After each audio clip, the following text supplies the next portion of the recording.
Welcome back to the Two Promises podcast. Let's dive right into another exciting adventure with BD and crew as he pursues his new passion of one day finding the most epic bourbon. The Two Promises team send their special thanks to Hobie and the Huckleberries for their masterful theme music. So grab a glass, relax, and enjoy responsibly. Baby says she's leaving if I don't stop drinking wine. So I switched to whiskey and I'm feeling fine. Drinking that smooth, smooth whiskey. No more wine.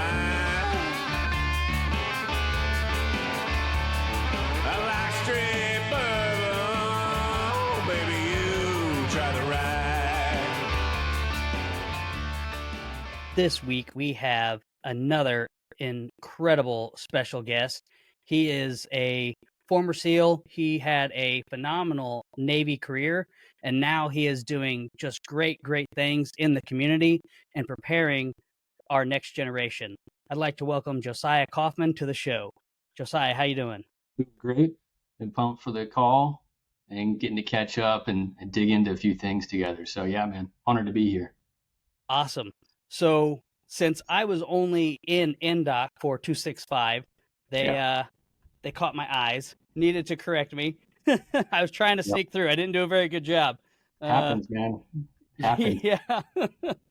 So can you point to any memory in NDOC that maybe sticks out to you? There was a lot going on. We had some pretty wild instructors, but maybe there's something there that just... Yeah, I'm going to rewind a little further beyond that, honestly, because I started with class 263 originally. So I came in with 263, which was a winter class, and I was actually rolled out of Hell Week or after Hell Week because of a femur stress fracture. So I wasn't a 265 original, and just like you had something go down, and you were originally 265 and didn't work out. Great class, and I'm glad I rolled into it. But originally it was 263. And we got hammered during first phase with the surf. I remember it being in first phase, if you're in a winter class, then as you know, like the surf is high and it's cold. There were some guys that couldn't even make it past the breakers to get past the surf zone to start the swims. And we got hammered for that winter class. And then, after Hell Week is walk week. And with 263, my leg was hurting. So I went to go to medical, and, everybody's broken after Hell Week, right? But I was a little more broken than normal.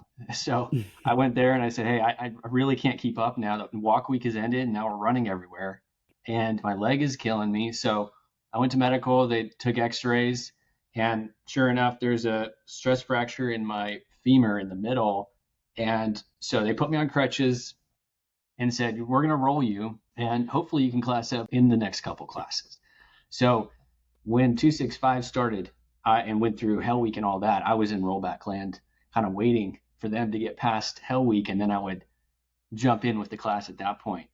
But let me tell you, man, I'm glad I rolled into 265. It was a good class, but I did not start with them, unfortunately. Had that start. Yeah, it happens. And bringing that up, it makes me think that we might be on a similar area or a similar time frame.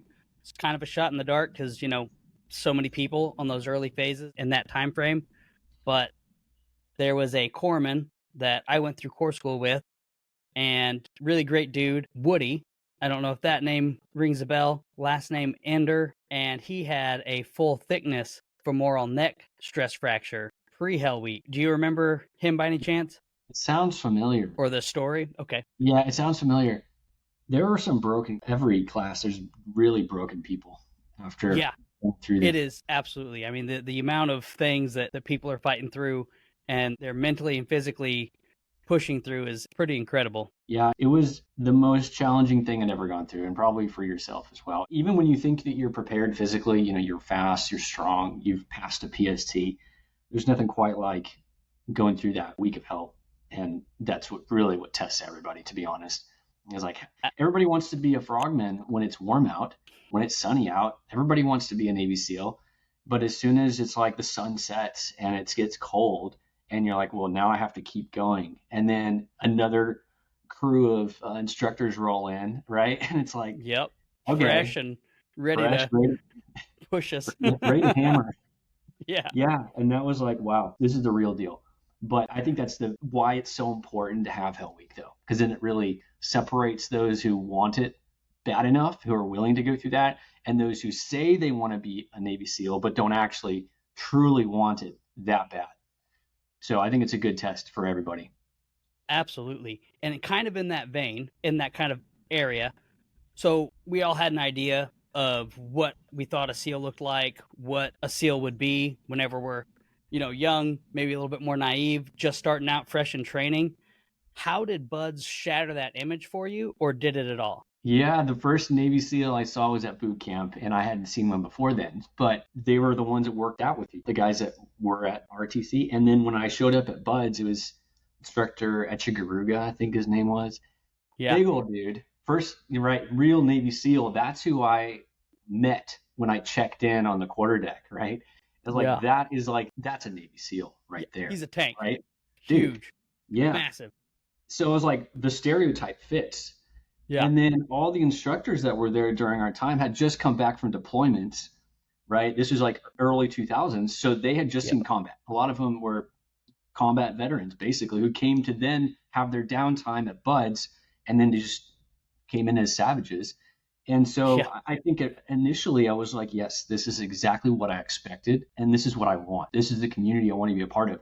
And, even at Buds, it's like, well, this is not being a SEAL. I think some people think that when they arrive at Buds, it's like, now I'm a Navy SEAL because I'm in this Navy SEAL training. You have not become a SEAL yet.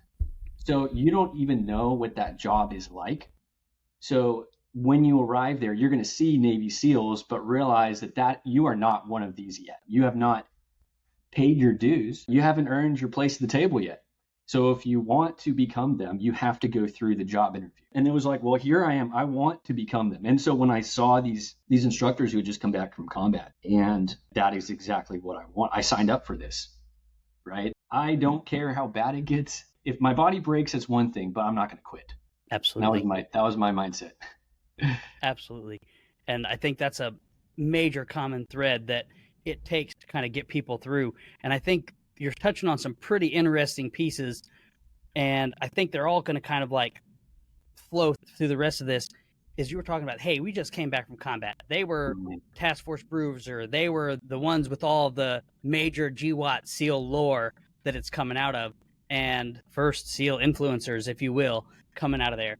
But at the time, there was not as structured of a professional development curriculum that kind of helped keep people on the same page. So how do you think that kind of played into training then versus training now? It was interesting because I did go back as an instructor. You spent some time as an instructor, second phase, and they brought in a lot. When I came in as an instructor, there was a lot more mentorship. There was a lot more professional development and all that.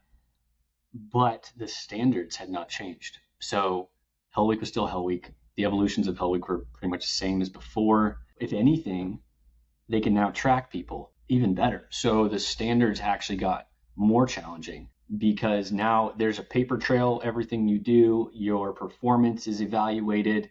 The peer evals are really looked at as well to see what your peers say of you. So I think from a professional level, the selection has just gotten just a rung up in every way. So I think the product coming out of even just saying Buds itself is better than what we went through.